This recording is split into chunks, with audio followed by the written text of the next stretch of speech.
Hey everyone, this is Jeremy Schiefling with Khan Academy.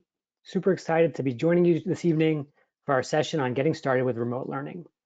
And just to sort of set the tone for the evening, we know that there's some challenging times out there and we're all struggling to figure out as parents and educators, what can we do to serve our students and our children the best way possible?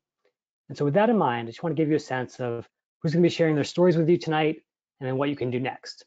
So joined on the line is Megan Patani, who is Khan Academy's lead educator, training teachers all around the country. As you can see, she was an amazing high school biology teacher, high school track and field coach. And you also have myself, former kindergarten teacher, mostly known for teacher ties and making smoothies for his kids. And that being said, I want to give you a chance to introduce yourselves. So I want to start with a couple of quick questions. And these are pretty important because I'm going to use these to actually inform the live demonstration we do in the next few minutes. So go ahead and answer this question. What grade level do you teach? All the way from elementary to high or even beyond? I'd be curious to find out. Again, we'll use that to really personalize the kind of experiences you see on the screen in a few minutes. Okay, we're going to close this poll in a few minutes. 3, 2, 1. We'll share those results. And it looks like we've got a big chunk of high school teachers here, as well as some from elementary and middle. So that's fantastic. Thanks for joining. I'm going to ask you one other question as well, which is, regardless of school level, what subject do you teach? Everything from math to ELA. Love to know more. Thanks so much for participating. Go ahead and close this poll, share the results. And sure enough, it looks like we've got a plurality of math teachers, but also some folks from across the disciplines. So thanks again for joining. Okay, so that being said, I want to answer a couple of sort of ground rules for this webinar. For those who are curious, you will absolutely get a recording of this afterwards that you can share with anyone you like, fellow educators, administrators, even parents. And then absolutely, please use the questions feature at any point. Megan's going to respond to your questions right now as you type them in, and then we're going to take some questions live as well. So please let us know what's on your mind, and we'll respond in real time. Okay, that being said, the 3 big questions that we're going to address this evening are as follows. Number 1, why do you even want to use Khan Academy for remote learning in the first place? We'll dive a little bit into the underpinnings of our site.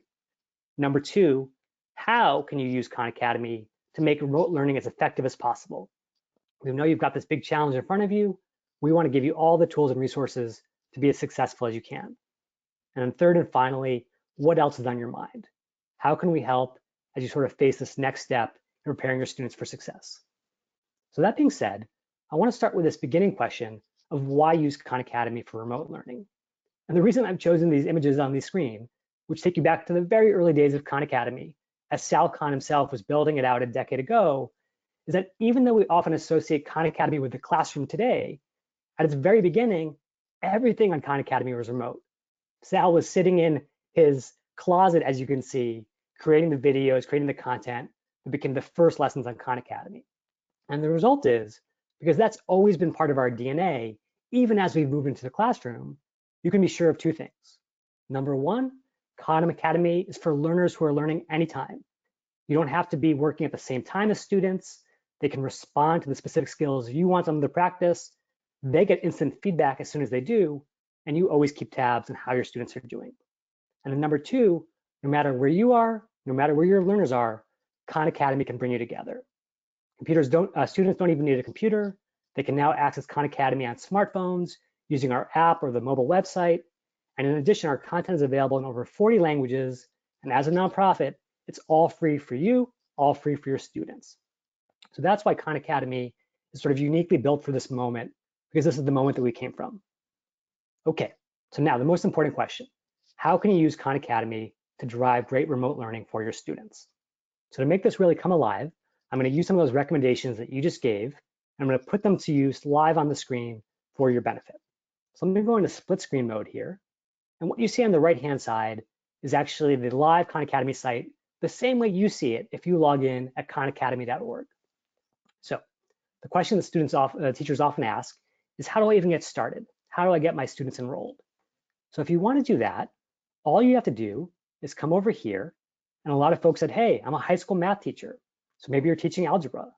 And so you have your classroom. And if you want to add new students, you have 3 different options that I've categorized into fastest, oldest, and youngest.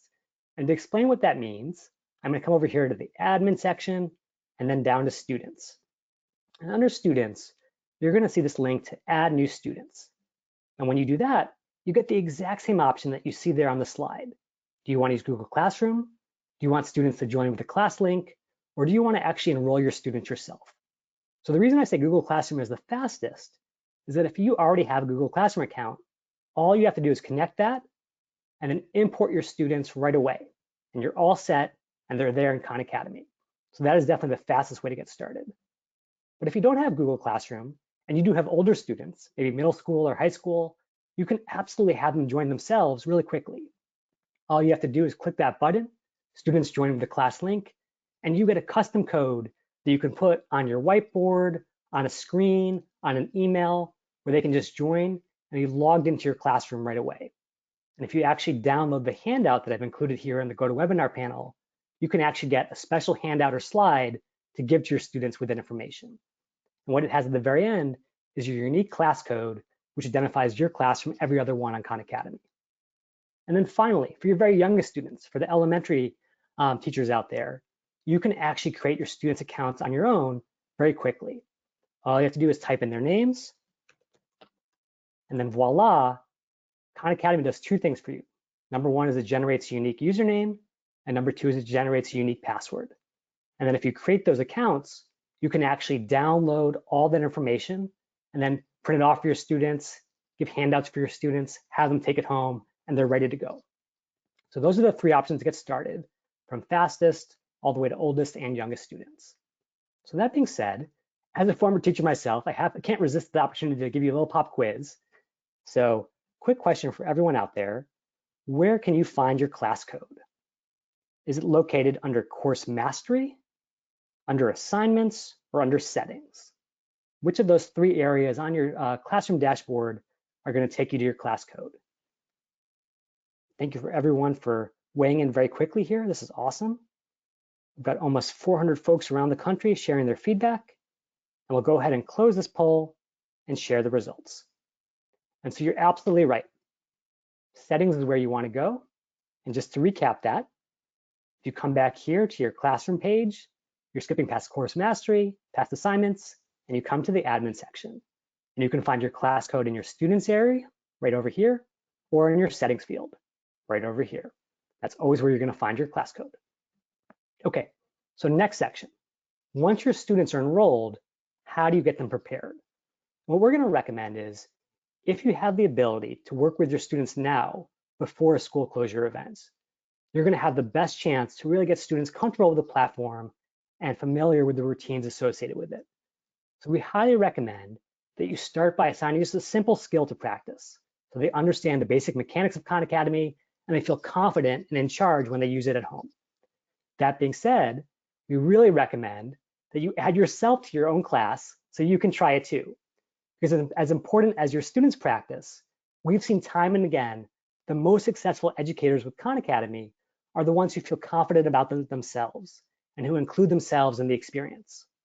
So taking this class code, for instance, if you want to add yourself to your class, just to see what students are receiving, the emails that are generated, what an assignment looks like, all you have to do is come up here to your name in the top right-hand corner, go to your learner home, not your teacher dashboard, and then on this learner page, which is all about you as a student, not as a teacher, you're going to come down to this very bottom section called teachers.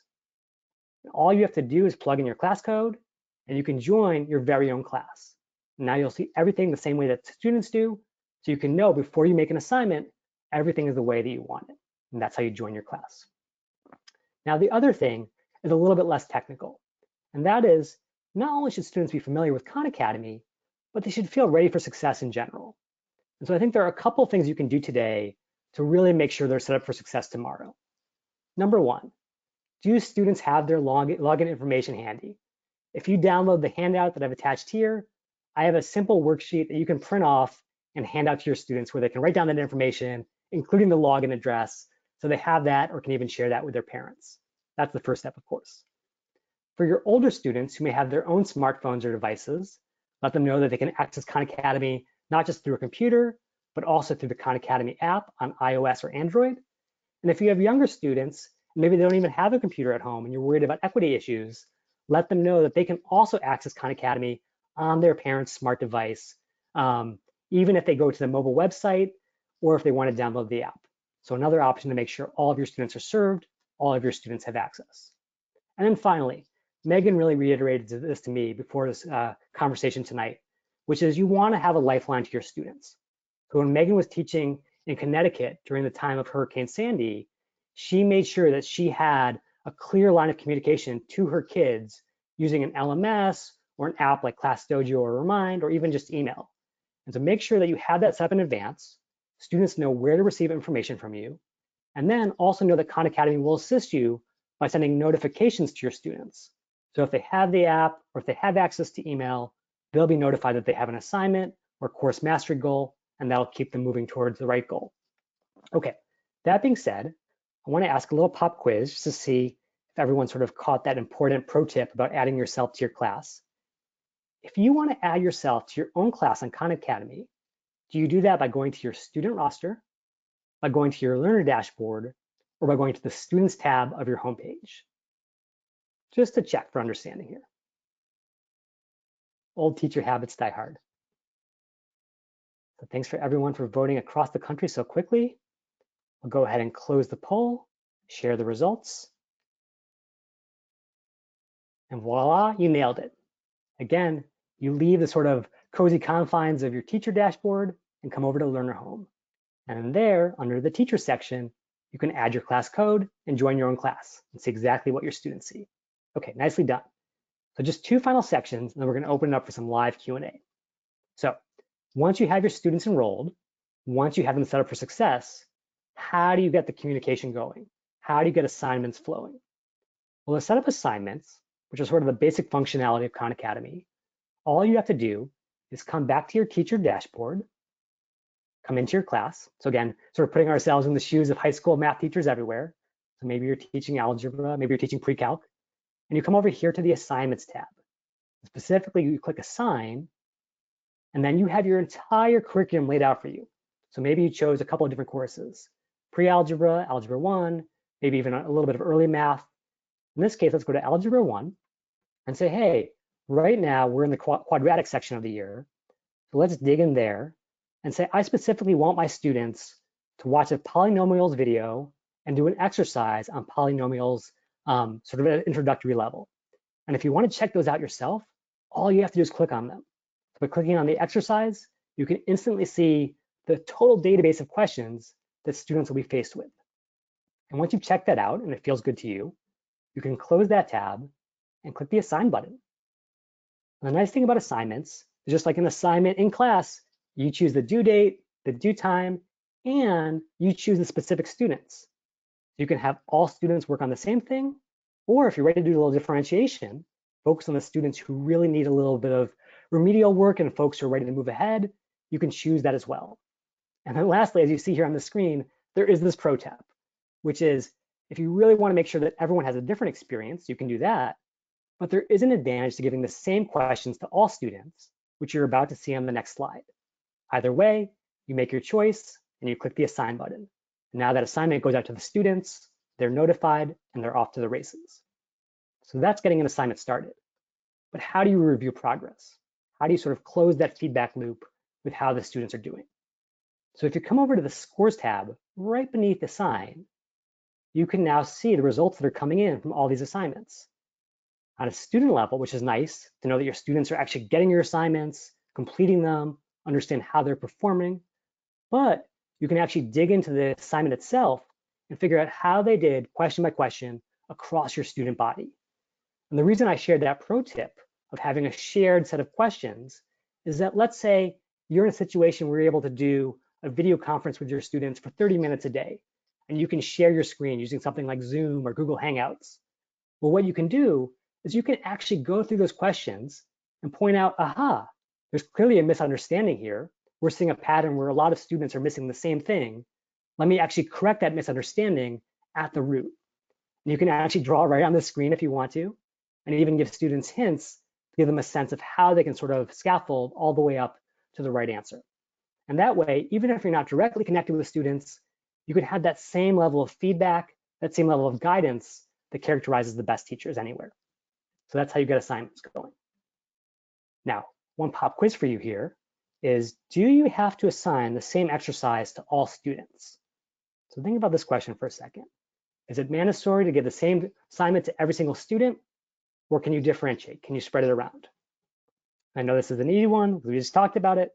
Just wanted to confirm this because this is very important, which is that Khan Academy is really focused on letting teachers differentiate and serve every learner where they are. And so even though you may be tempted to just sort of assign one assignment to every single student, if you know that a student needs something different, feel free to use the assignments tool to pick and choose the students the same way you would in your own classroom. Okay, so that is the assignment piece. And then finally, this idea of mastery goals. Of course, it brings up the question is, what exactly is a mastery goal? Let me explain a mastery goal this way. We've just talked about assignments, which can often be very short term. Do this problem set tomorrow. Watch this video by tonight. And that's great. That gets you through the day, especially when you're starting with your remote learning cadence. But if you know that you're going to be out of school for 2 weeks, 3 weeks or more, and you want to set a longer term objective, a mastery goal is about setting the horizon about where you want students to head, even if you're not going to be able to be with them for a month or more at a time. So that's the first thing a mastery goal does. The second thing is it lets you set a really high bar. As you just saw with assignments, much of the focus is on get it done and get a score, similar to worksheets. But if you want to say, hey, it's not just about getting through the assignment, it's about mastering the core underlying skill, that's where mastery goals come in. Because they let you say, hey, I don't want you moving forward and just sort of going through the motions in these next 2 or 3 weeks. I want you to always push yourself to really understand and master this new skill. That's what a mastery goal can help with. And so in terms of why you want to use them for remote learning, number one, we all know that one of the biggest sort of issues with remote learning is that students can feel disempowered. Here I am behind a screen.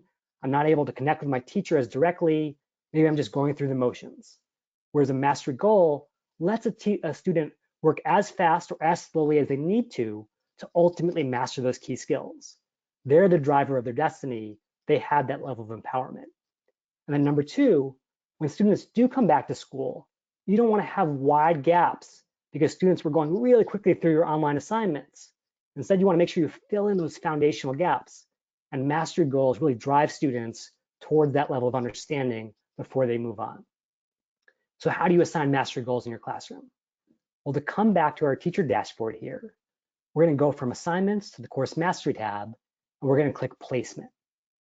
What you can do here is you can create a goal for as few or as many students as you want. And these goals are typically set at the course level. So you might say, by the end of this year, I want every one of my students to have mastered all the key skills of Algebra 1, and I can assign that to all of them or part of them, and I can set an appropriate due date. And that's the way that you get started. But then the magic of Khan Academy's course mastery goals come through actually experiencing what students see.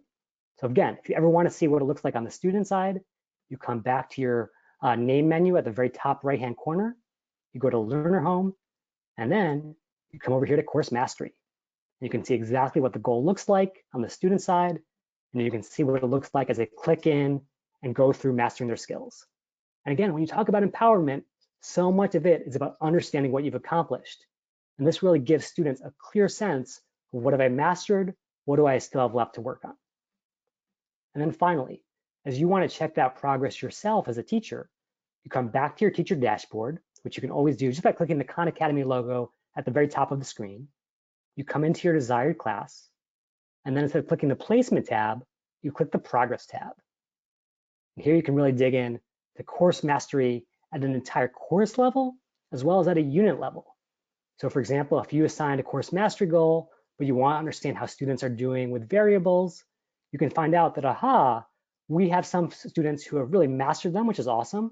But we have some students like Tori and Casey, maybe needed a little bit extra practice.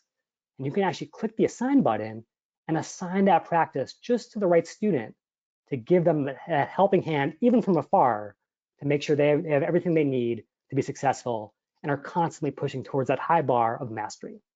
So that's how you check progress. That's how you keep your students moving forward. So that being said, I want to finish up with one final pop quiz. So as many folks out there will know, Tim Vandenberg, who's one of our Khan Academy ambassadors and is a 6th grade math teacher in Hesperia, California, he did a really awesome webinar for us last week where he talked about the progress that his students made using course mastery exclusively, not even using assignments. And so for anyone who was on that session, I'm curious if you recall the incredible progress his students made in terms of the California math assessment, the high stakes test that all of the students had to take at the end of 5th grade. We'll collect these results, we'll close the poll, and we'll share them with the audience. And sure enough, you're absolutely right. Tim had this astounding leap. If you remember that graph, which is kind of burned into my retinas, which is his students started 6th grade 60 points below grade level, and they ended up 34 points above. Way more progress than the state made or the district made or the county made on average. And he attributed it all to the fact that focusing on mastery and filling those gaps kept his students really making sure they had all the foundations they needed to be successful. So even in this difficult time, I recommend checking it out just to see what's possible as you try remote learning. So that said, let me close up with 2 final next steps, and then we're going to open it up for some live questions. So first of all, if you haven't already, go to the handout section and get my total cheat sheet to this entire process: enrolling your students, getting them ready for success, making your first assignment, setting your first course mastery goals. You can feel free to download that, share that with educators down the hall, share that with your administrators. And then number 2, if you have any questions whatsoever, please feel free to put them into the questions box, and Megan and I will answer those now. So let's go ahead and start with some good questions that have been coming in. And thank you everyone who's been asking these. So let's start with this important question from Karen Leonard. And I'm going to bring this up to Megan because Megan is our expert teacher trainer, and she'll be able to respond directly to this question, Karen. Karen wants to know, are there standards connected to each activity, Megan? And if so, are they national or state standards? It's a great question. So for all of our math content and for our ELA content, which we do have a small section of ELA content in beta for those that might be looking for that, is all Common Core aligned. And from the teacher perspective, if you go to make an assignment the same way Jeremy is showing you on your screen, all of the Common Core standards will appear there for you. The alternative is that if you're looking for content maybe to align to your existing curriculum, is that in our search feature, you can search by topic, but you can also search by standard. Some other things that might be helpful if you're a science teacher, we do have some NGSS aligned content. And if you're an AP teacher, all of our AP courses are aligned to the AP standards, and you can search by those as well. And if you're a high school teacher interested in SAT preparation, we do have official SAT practice. And inside our SAT practice, our content can be identified by state-specific standards. So only in the SAT part can you identify by state-specific standards. Otherwise, it is national standards, mostly Common Core. Cool. Great question, Karen. Thanks for the great answer, Megan. Okay, so next question here. So just to see here, Melissa Lopez wants to know, would you recommend, Megan, that teachers share an account to work with students? So let's say that you have maybe students in common with another teacher. So do you have a single account, a separate account? What's the best way to set that up? So if you have students that are across multiple teachers, I believe is what the question is getting at, is that your students can have as many teachers as they'd like. And if you're using progress tracking opposed to our individual assignments, if you're using progress tracking, any teacher who has that student on their roster can see their progress. So if, for example, you are third grade teacher and you're using it for math, but you might also have support instructors in your classroom or additional, paras who are in your classroom, they can have an account as well. They can track student progress for students. And so that way teachers, even though you can't share an account, you're able to have access to students' progress. Cool. Okay, this is a really important question from Camden King. This goes way beyond technology. Any tips, Megan, on how to actually get the kiddos to do the work, maybe using incentives beyond grades? Yeah, so what a great question. For sure. And so there's a couple of things depending on the age group, demographics of your students. We find different success with this. So Khan Academy also awards students energy points while they're completing assignments or doing work. And those energy points allow them to upgrade avatars and earn badges, and some of those internal kind of gamification pieces we find to be really motivating for students.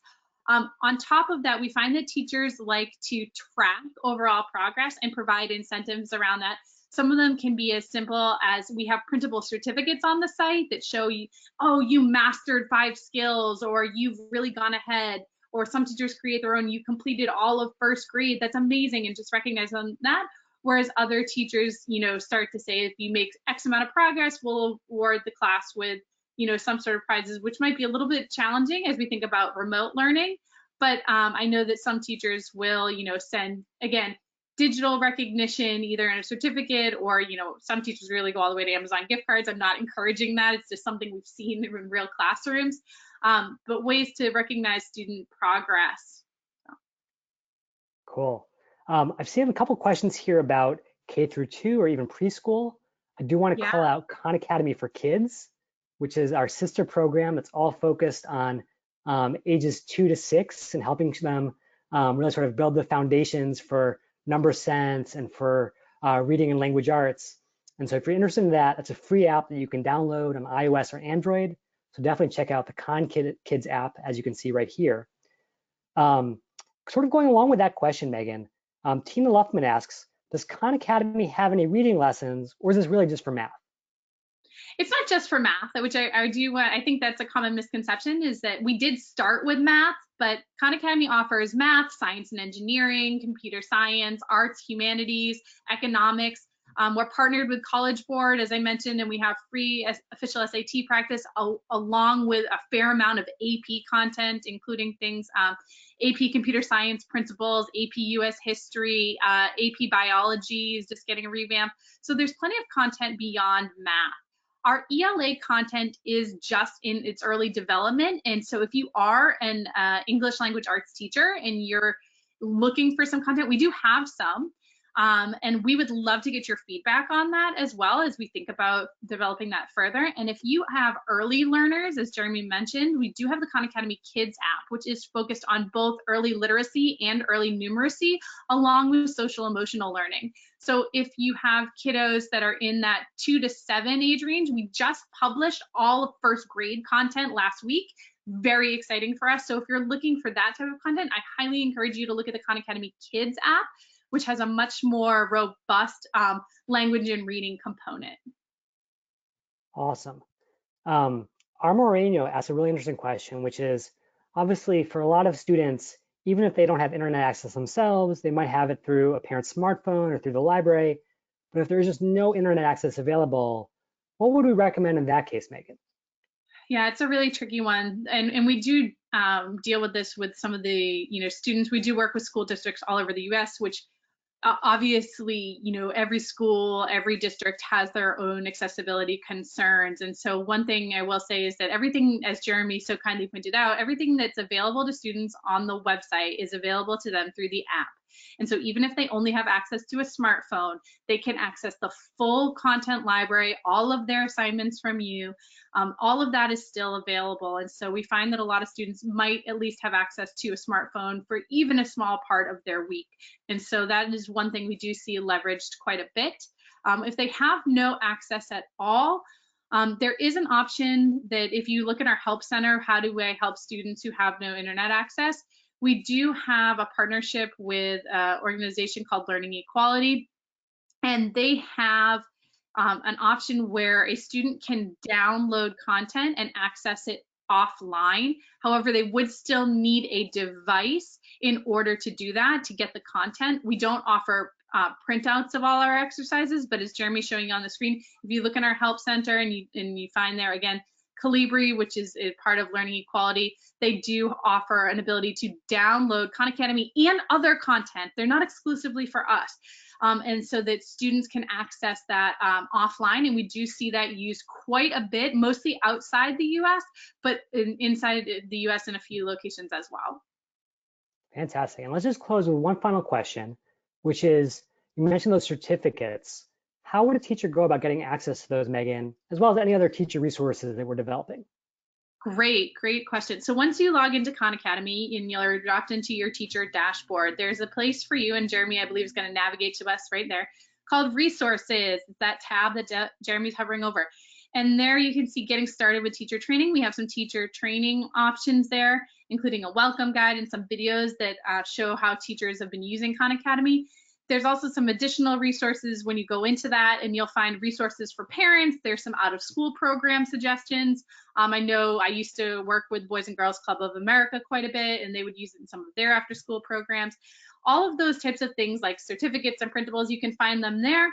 If you're having trouble finding them, always feel free to go to our help center. And even if you do something as simple as put certificates into the search bar of our help center, just like that, you'll be able to see them, and they do come in multiple languages, and those are printable for your students.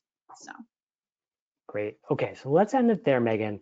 Thank you so much for sharing your expertise with our audience, and thank you to our audience for taking the time out of your afternoon or your evening to be with us. I know there's so much going on right now, and we appreciate you investing in the session. That being said, do us one final favor. Please take the poll that pops up at the very end of this webinar and let us know, A, how can we make future iterations of the session even better? And then B, what kinds of sessions would you like to see going next? Obviously, this is a relatively high-level session about getting started. If you want us to dive deep into math or ELA or motivation or keeping students engaged in a remote learning environment, please just let us know. We'll be sure to build it out for our next session. So on behalf of Megan and myself, thank you so much for making time to join us today. We wish you tremendous success as you get your students set up for remote learning. And if there's anything at all we can do to be of service, please just let us know. Thank you again so much. thank you very much.